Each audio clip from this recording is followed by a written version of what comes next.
Welcome back, man. Welcome. How are you? I'm well. I'm well. Coming off the tour with Good Moms. Yeah. So yeah, How was that that? was it was a very good time.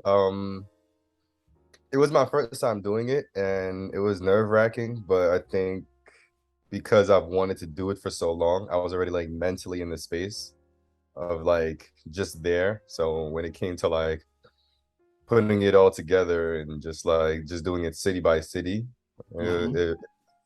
I was adaptable because I was already wanted to do it. And all the running around, like live shows, I love them.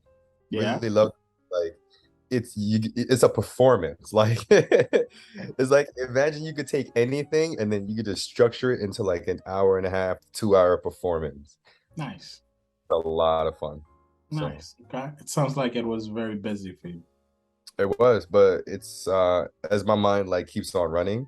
Um I like to be active. It just matches when my physical can match my mental as Hmm. far as like activity, then it just feels comfortable for me. Okay. Have you gotten a chance to rest? Um, yeah, but it was like rest, high intensity. So I'm in the bit of a resting and grooving back into like a moderate intensity type of vibe right now. But Okay. I'm adjusting back well. Nice. Nice. Yeah. Do you Oh, also monitor your sleep? Like, do you? yes, I actually do. As somebody that's like always working out, I try to like make sure at least I'm getting like 6 to 8. But it's like if I don't get 6 at night, then I'll try to get like 1 or 2 like during the day and stuff like that. But I mean, now I can get like more sleep. For most of my life, like I always like had trouble sleeping. Really? Hmm. So I never realized it until like a few years ago Mm-hmm. that I don't get deep. I go to sleep, but I don't get like deep sleep. So in the morning, like I always wake up like tired. And I always thought I was like, oh, I'm just not a morning person. Mm-hmm. And it was just that I was just really aggy in the morning because I was always tired. So and when I thought back, like even my teachers would be like, why is he always sleeping in the morning? Like, are you getting enough sleep at home? So it's hard for me to go to sleep, and then when I go to sleep, it's hard for me to get was it the REM sleep? REM sleep, yeah. Yeah, it's hard for me to like achieve that. But since I started like smoking, I'll like knock out and I'll get like a better sleep. And also on top of it, like I feel like my digestive like flow is better. And then when you get more sleep, like you burn calories in your sleep and your body just like heals and forms and shapes better. So now I'm finally getting good sleep and I can like track like how much sleep I get. Okay. So why you think that it's been so difficult for you to get some sleep, some You know, I deep, don't know. good sleep? I have no idea. I just always been like this. So I never even thought about it. Mm, So there's this concept for CPP, which stands for Child Parent Psychotherapy, right? And one of their literatures is around nightmare in the nursery, which mhm. speaks to the trauma that's happening around a child will dictate exactly what their relationship with sleep, their attachment, and their behavior is going to be. And due to the things that we have talked about, I think it's fair to say that you're in a you're challenged to getting into a deep sleep, and maintaining that has been to due to the fact that you had to somewhat be conscious of when you're sleeping, of what's happening around you as a method of safetyness. Hmm. Does that make sense to you? It does when I think about how I've always in my 20s, I've gotten better sleep in my 20s because I've like been working out. And I always Mm-hmm. thought it was because I started working out and it like helped my mental. So it'll help my I always felt better, you know. Was I your feel escape?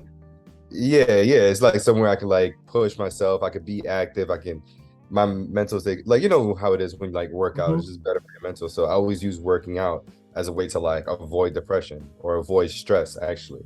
So I will always consistently work out and it'll make it easier for me to sleep. And I always thought it was like, oh, my body's tired, so I'm just going to sleep easier. But I've actually just had a better mental sleep state when I've worked out like more consistently. And I've worked out mostly of like consistently throughout my 20s.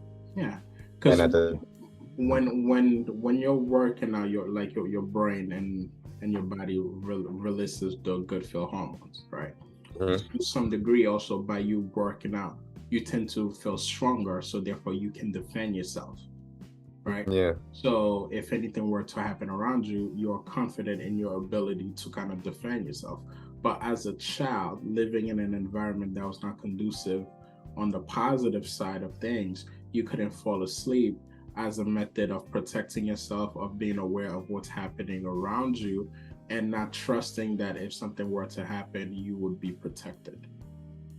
Uh, Or around your 20s, that's when you started living by yourself, right? Away yeah. from away from your birth parents and your family. Yeah. Okay. Nice. So it's like that's the time I'm not living with my birth mom anymore. Mhm. And on top of that, I'm also like working out. Yeah. Nice. So Okay. Interesting. I love talking about sleep and just seeing how our it's just interesting to see how our childhood experiences early on frame who we are today to some degree. yeah, because when I first came to America, I watched Pretty Woman, and then like that's how I knew I was gonna be a hoe. Speaking of hoeing, you have mentioned that sex has been a major component of your life, has been also one of your go-to coping mechanisms. So I wanted to kind of do a deep dive to see when were you introduced to the concept of sex? It's 11:11 by the way. Um, I don't know. I don't know when I like was really introduced. I guess it was just like around like because it's not like my parents were like super sexual or whatever, Mm-hmm. but I'm from like a Jamaican culture, so it's like that. I think It's in the music, it's in the culture. yeah, it's in the music, it's in the culture. Like you see like little things like on TV. Like my parents used to watch like Jerry Springer, but it was never like my curiosity with sex was never like I guess a pleasurable thing. I was Okay. trying to like I was just trying to figure out what is that. So, but I was cognizant of it, but I just want to like figure out more. I didn't like so like I lost my virginity when I was 9 years old, but I never felt like weird or bad about it. And the girl that I lost to was like maybe 2 years older than me. Like I know it was wrong. I understand that. Pause.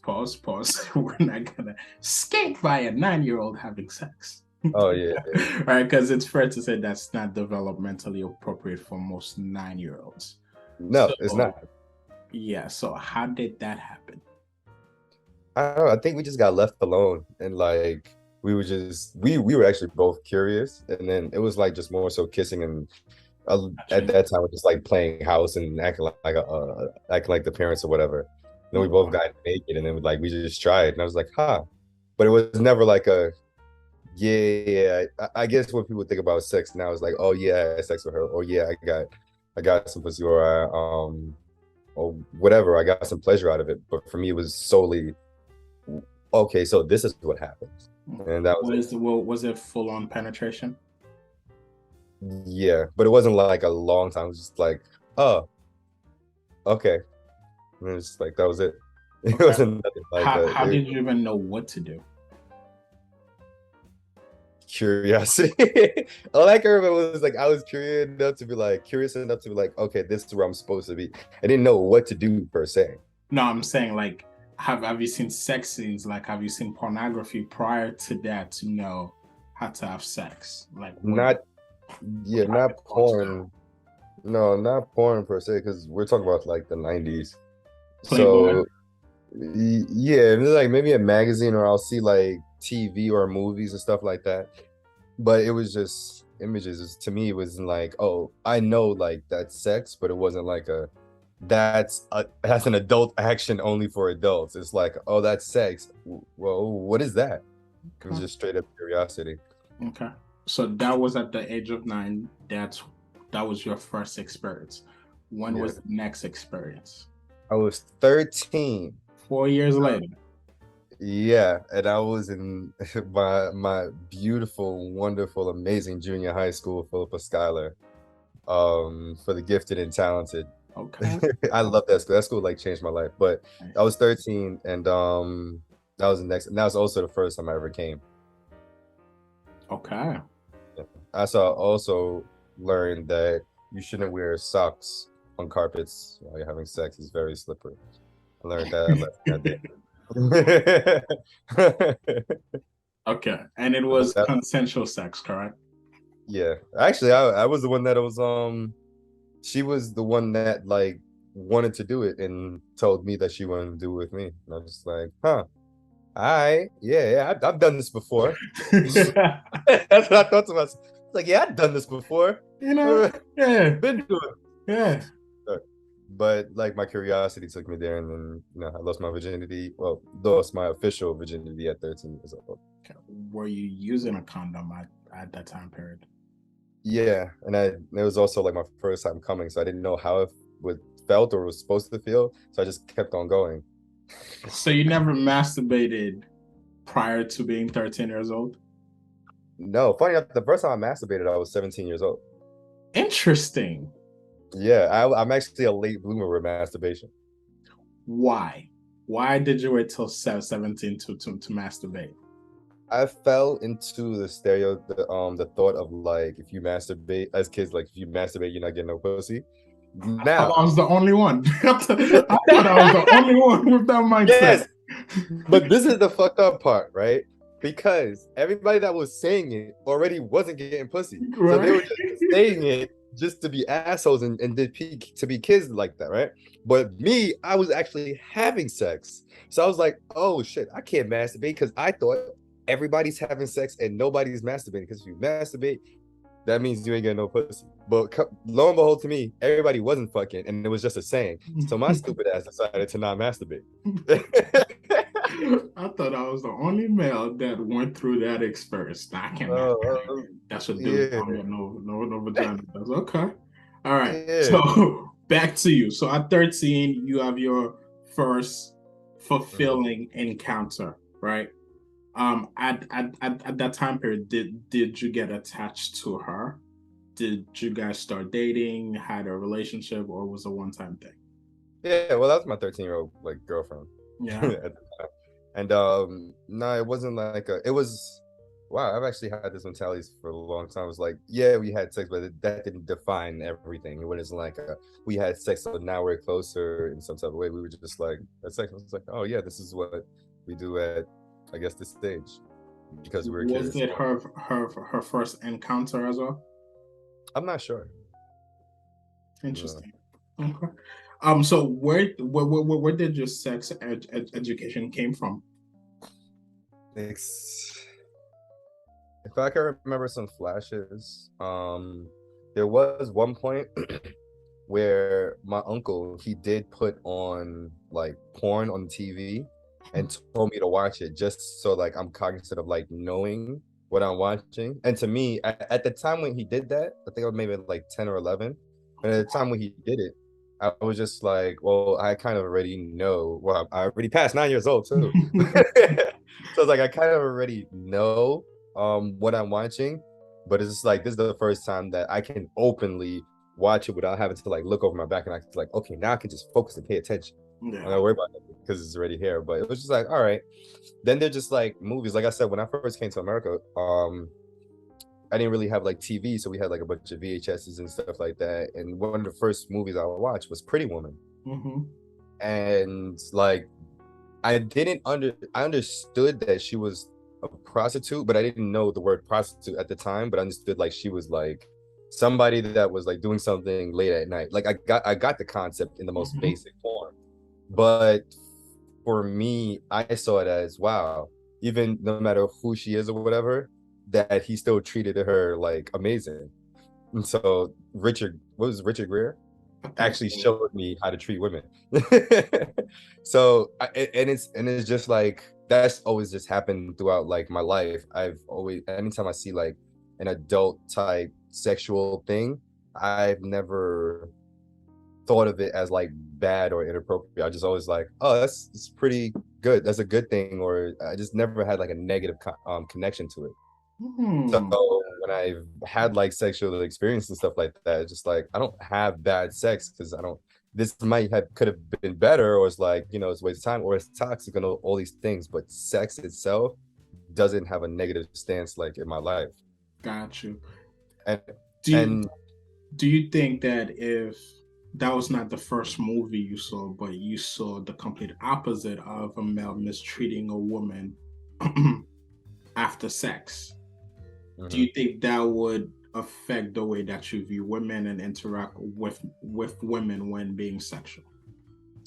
um, I'm not sure, but I do know, like we talked about, I saw like my dad and my mom like have a bad relationship with each other, whether it be sexual or not. And I just knew like, okay, I don't want that. So for some reason, just like I don't know, I just always picked up on like that's just not what I want because it just doesn't look fun. And I guess that's how I played it in my head when I was a kid. Because if you're angry or you're sad or you're crying, like that doesn't look fun. I don't want Yes, that. but you're sitting on a theory that I don't think I've ever realized. Like what you see early on um kind of help you on what you see and experience help your understanding and your dealings with the world. So so to your regard, your first movie that you saw was Pretty Woman, where she was, even though she was a prostitute, right? She was being treated positively, which is not Hmm. the norm. So therefore, that allowed you to kind of understand how to treat a woman or how to be sexual and how to be loving, right? Hmm. Hmm. Hmm. Sex ed class should just show that movie moving forward. There you go. Boom. Yeah. And it's not that it's not in like a I was cognizant because I can't honestly say that I'm not sure if I was cognizant of what I was watching.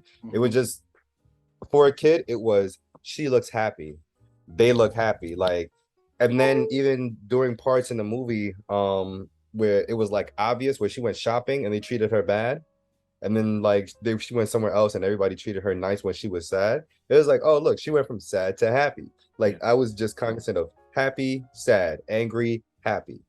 And so when I see like, oh, my parents are fighting, they're not happy. Okay, now I know I don't want that. That's not happiness. But if Gotcha. I see like fucking Richard Gere is treating what's her name and like bringing her flowers and like making her smile and laugh and stuff like that and like sticking up for her, it's like, okay, I guess that's what I should do because that's what happiness. Hmm. So yeah, Did when I did did he become your standard of what a loving man or loving partner is to be like? no, that was Will Smith. Will Smith. Love the Will yeah. Smith. Go tell. Do tell. It was just three shows. It was uh what did I just say? Pretty Woman, Mm-hmm. The Fresh Prince of Bel-Air, and Girlfriends. I love Where Girlfriends. yeah, and so with Fresh Prince of Bel-Air, like it just happened to be the show that I just like come across, and I was like, oh, I really like this show. It was entertaining, but also Will Smith was like a big brother father figure Mm-hmm. because I felt like more relatable because I guess I don't know from seeing like how he treated women or how he was like smooth or how he talked to them nicely. It's like, oh yeah, this is what I guess what I should do. Look at the women; they're happy. It's like I that's how I thought about things. Okay. Okay. All right. So, if we fast forward, you have said that sex has been the one thing for you that you've used as a coping mechanism in Hmm. a lot of moments in your life. Could you share a little bit more about that? Yeah, isn't I guess it's not coping like oh I'm sad now I need to have sex to feel better. It's just that I know that if I have sex, like this is just a space where I'm gonna feel comfortable. So I'm not like going to sex to like make up for as a focal point, but I just know that next time I have this experience, it's gonna feel good. And this is the one thing that's always been a constant feel good for me. So yeah, that's how I've always viewed sex, and that mixed in with the whole like obsession of like wanting to be better and then wanting to be better at sex, and then Mm-hmm. I this is kind of funny because in the 8th grade is when I realized I had a big dick. And it's because I showed one of the girls and she was like, and she screamed when she saw it, and I was like, oh my gosh, are you okay? She's like, it's so big, and I was like, is it? Perfect. So it was just like a mixture of things where I just felt like naturally I was just made for sex, or like I was made to have like a positive I don't know Understanding and understanding of sex. relationship with sex, right? Yeah, so When all things go wrong, you know that sex is always a positive experience for you. It brings you joy, it brings your partner joy, and etc. So that's something that you can always rely on to kind of feel better. yeah, it's like home. Like I Sex is my home. home, yeah, it's like my home is my home. My home is not doing anything. And I know after anything, once I go home, I'm gonna feel better because my home is peaceful. Okay. Have you ever been abstinent? Yeah, For how long? I did almost a year before. Really? What age? Let me see. This had to be maybe 2010-ish. Willingly? Mm-hmm. Why? Boredom. So what? Boredom. I wanted to try something new. I've been having sex for so long. I just wanted to try not sex. Uh-huh. I still masturbated.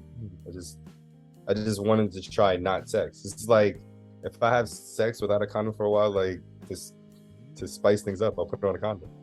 It's like, all right, I just try. I like to explore like all aspects of sex, including not having sex.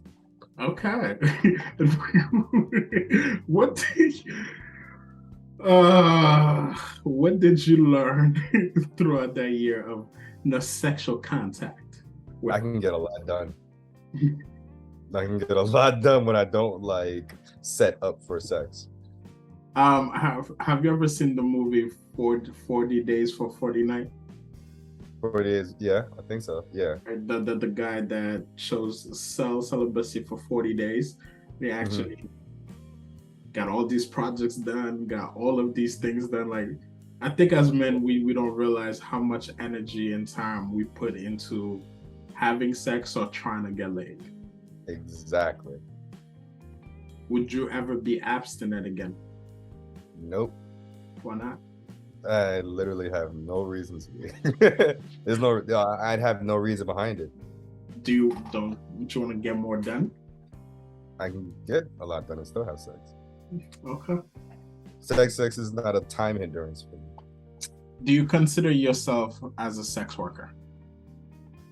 Yes. Currently? In general? Oh, yes. Because I have sexual conversations. Okay. Big umbrella. This world is new to me, so that's why I'm asking. So a sex worker could also be someone that talk about sex. Yeah. You don't necessarily have to have intercourse to be a sex worker. Okay, as long as you're making an income from talking about sex, technically you're working on the sex topic, so therefore you're a sex worker. Sex educators, sex workers. Okay, nice. I learned something different. So what role does sex play in your life now?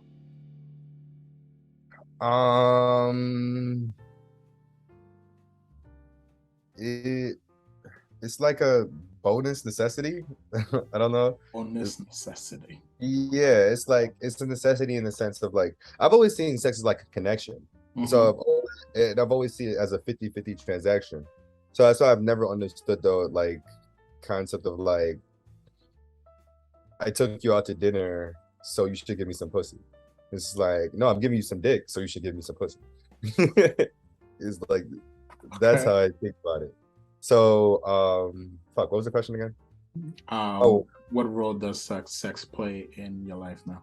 Right. So now it's like I've always seen it as a connection. It's like I'm finding we're becoming like some type of like oneness, and it's like connection, it's pleasurable, and it's everything like that. So now sex, it's a necessity in the sense of like feeling one with my partner. feeling connection, feeling a very deep tie. And we both have a different perspective like on sex. So it's not just like a, oh, we're together, you should be getting some pussy because I need to bust a nut, and like, that's what a relationship does. This is more of a, hey, let's have intercourse and mid intercourse, like let's talk, like let's be connected while we have this conversation. Let's please each other, uh because like we're mentally connected right now, so let's take it to another level with the sexual connection, because sex is a bonus, and like it'll boost you higher. You don't feel well or whatever the case may be, let's not have like fast rough sex, like let's slow it down, and like let's get back into like our groove, and like get back on the same wave. So like this is like we just use it as a different tool, so it's like a necessity in that aspect, but it's a necessity that's like a bonus, like it just helps everything else, but it could be within itself, but it's a bonus just like everything else. And At least that's how I view it right now. How did you ascend to this meaning or to this relationship with sex? I think about it every day. I think that most men think about sex every day, but they usually not ascend to your meaning. So what is it about you, or what has happened in your life in terms of knowledge, in terms of lectures, in terms of research that you have done, or what created that type of understanding? Just goes back to the fourth grade obsession, where I just wanted to better myself. So I think about everything, but because as I've grown older and I've become like more of a sexual person and more cognizant of sex, then I think about sex a lot more. So it's not that I'm not thinking just about like, oh, when can I have sex again? I'm thinking about the detail of sex. It's like what do you call it? Monday night announcers or whatever. When they replay everything, the detail. What did you do? What could you have done better? Like that goes to my mind. Like with every partner, I've had. I've had a lot of sex.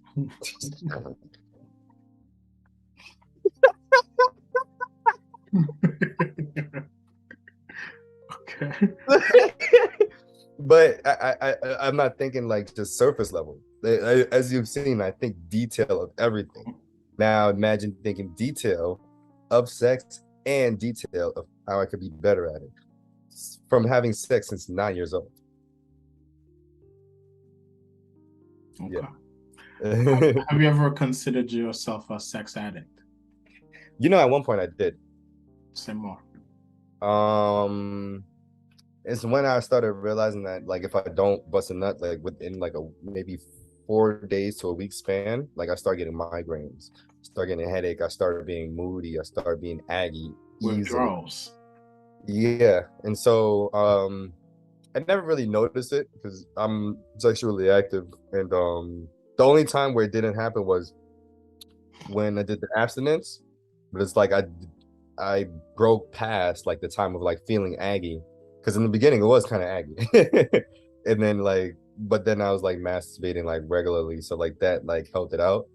But yeah, after like 4 days of like no coming at all, like my whole everything will change, and like I just constantly become more upset, and I didn't notice it until it was happening. And then like I thought, I was like, damn, when was the last time I like masturbated? It was a busy ass week. I was like, when was the last time I masturbated?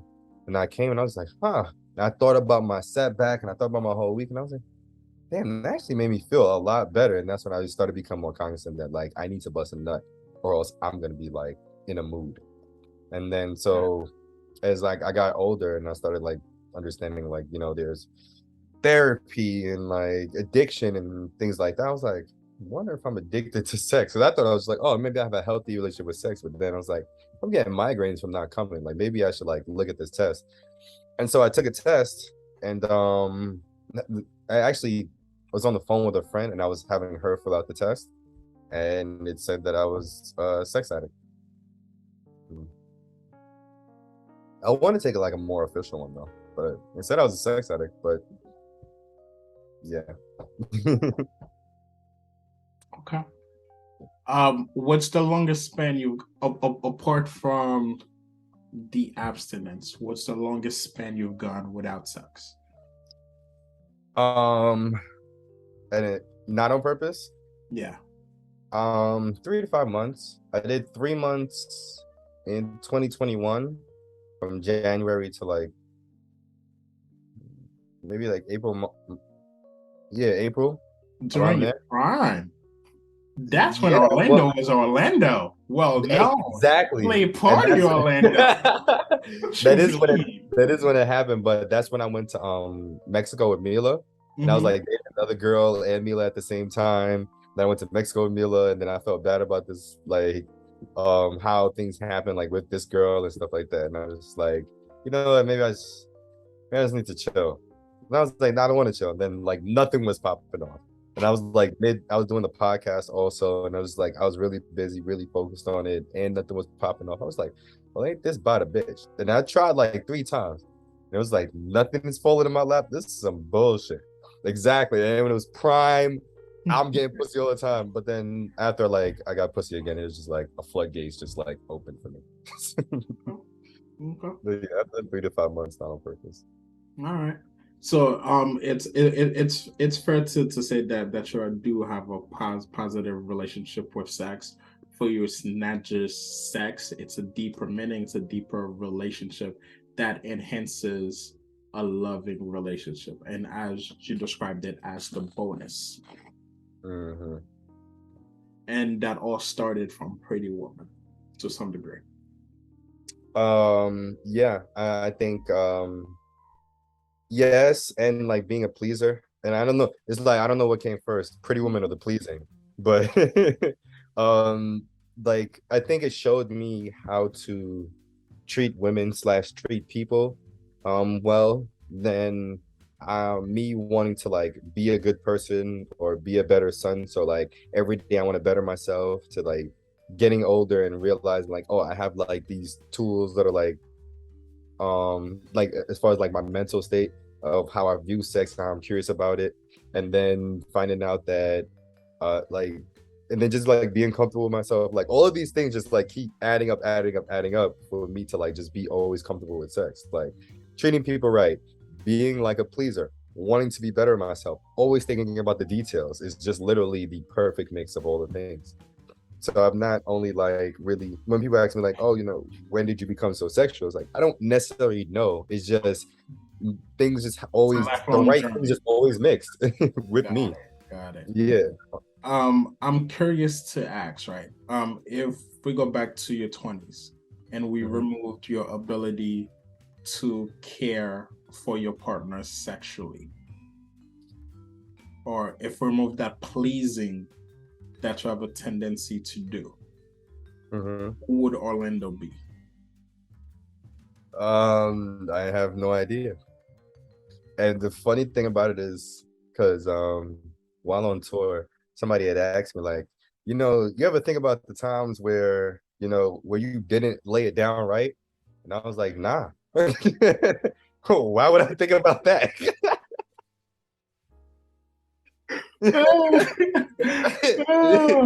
I have no idea where I would be, because I literally don't think about it. My mind is already so focused on being better and like being good, and it's like I think I've just like been thinking that long that I don't necessarily have a lot of times where I'm like, damn, if I did this, this would have been better, or like, um, if I do I ever think, oh, am I lacking at this time? And I do have times where I think that I'm lacking.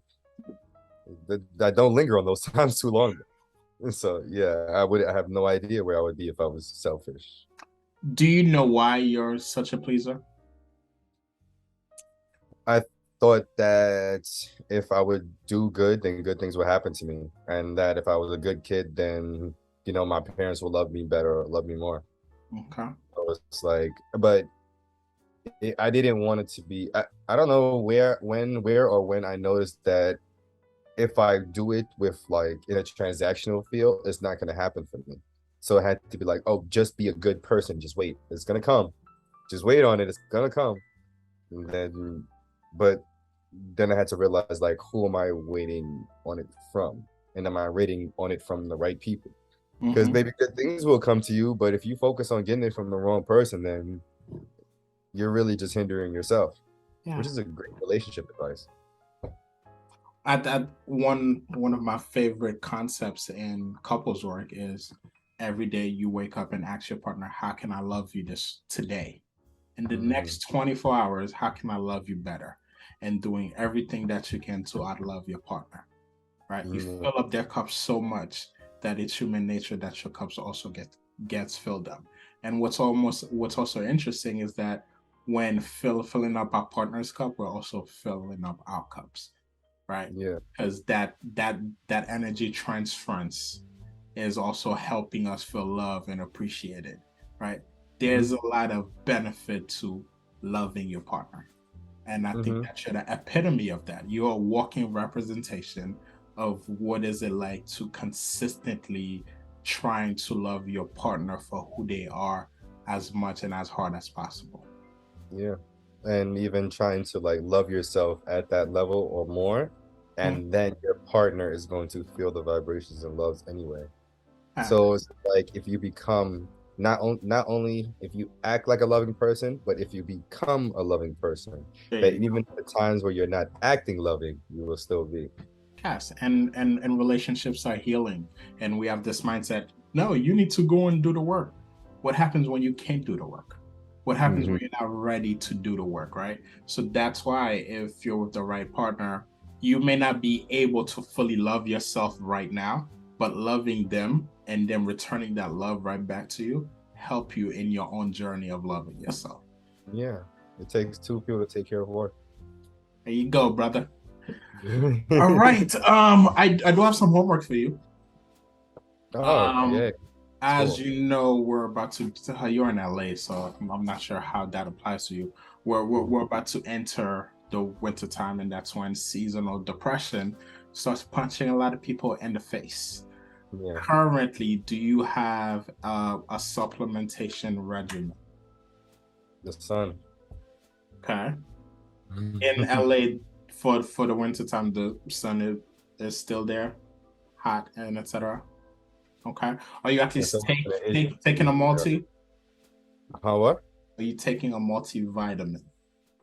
No, but anytime like I did take multivitamins, it was always for the same thing. It was lack of sun.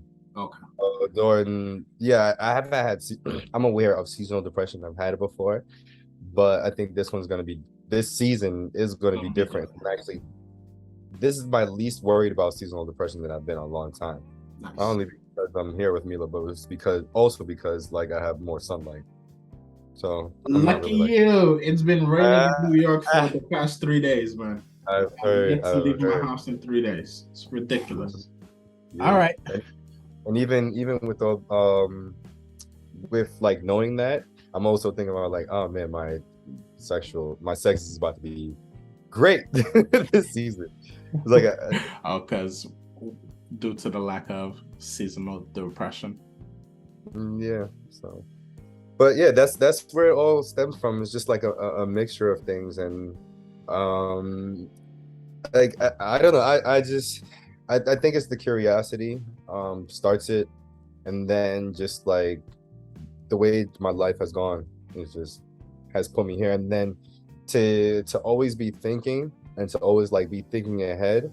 I've always been ahead of like trends and like not following people and like doing things on my own curiosity on my own time, and with doing that I'm more open, so then more women want to fuck with me. So now I, instead of like doing good things or doing sexy things, I become sexy. The sex god. Hopefully I can maintain that.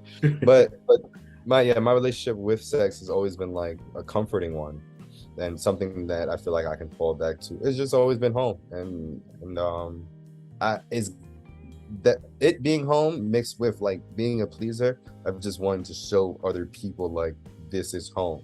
So like having sexual conversations. That's why I've always been comfortable having sexual Mhm. conversations and answering questions because I also want to show the people like, yo, you don't have to have bad sex. And if you have like a bad partner, doesn't necessarily mean you have to have bad sex.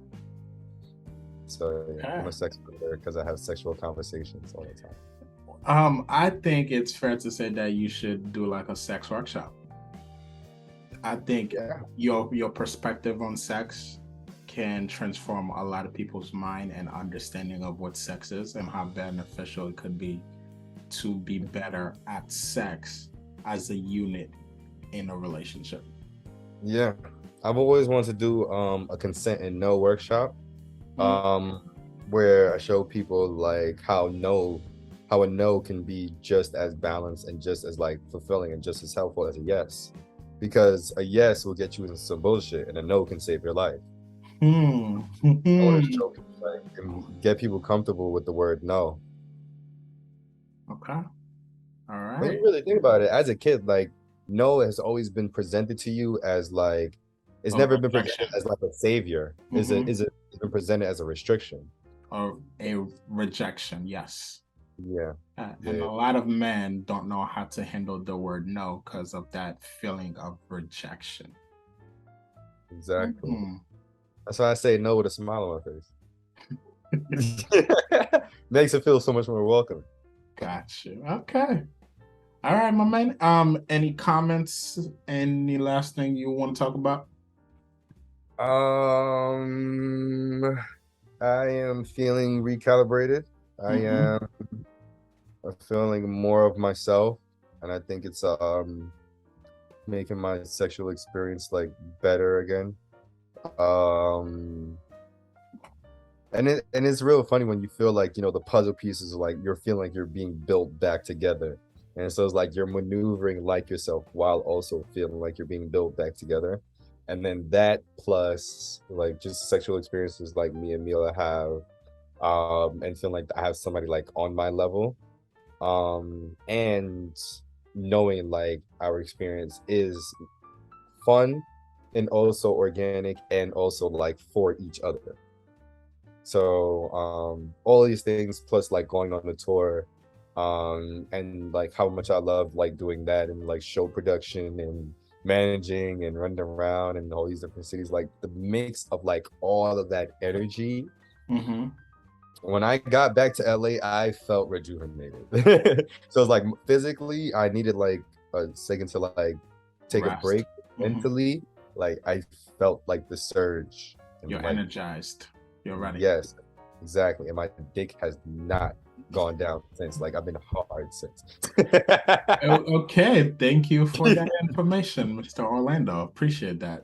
Okay. I'm gonna enjoy therapy now that I can have somebody I could just like talk like. It's one thing when you have like gay friends or queer friends, and like you can speak comfortably with them because they speak comfortably. But man, this is gonna be a joy. Listen, working with couples, I've heard a lot of things, so I'm no longer uncomfortable with certain things, Oh, and perfect. I've worked with their LGBTQ couples as well. Oh man, woo! Mhm. Type of things I hear there is nothing compared to anything you could ever say. Oh man, All right, man. It was a pleasure. As always, homework is continue to get as much sunlight as possible. Let's upkeep your workouts. Make sure you're drinking at least half a gallon of water per day. I want to say a gallon, but let's start off with half a gallon. See how you're doing in that aspect, and let's continue the journal. yeah. Shout out to Richard Gere and Julia Roberts. Pretty Woman. I haven't watched that movie in years. I think that's gonna be my homework. Go back and rewatch that movie. But you're gonna see what I'm talking about. Watch it with your wife, and oh, and also it's so funny because it shows so much of my personality because there's a lot of things I picked up from that movie that I still do to this day. Like and Mila was watching, she was like, "Oh, that's where you get the bullshit from." Like when he was like, "What's her name?" and she goes, "What do you want it to be?" Oh, That's one of my shit. I love saying that shit. that's a good one. Yeah, You're exactly. But becoming whoever they need you to be. Got it. Okay. All right, my man. Be good, be great, and I'll see you in 2 weeks. perfect. My man.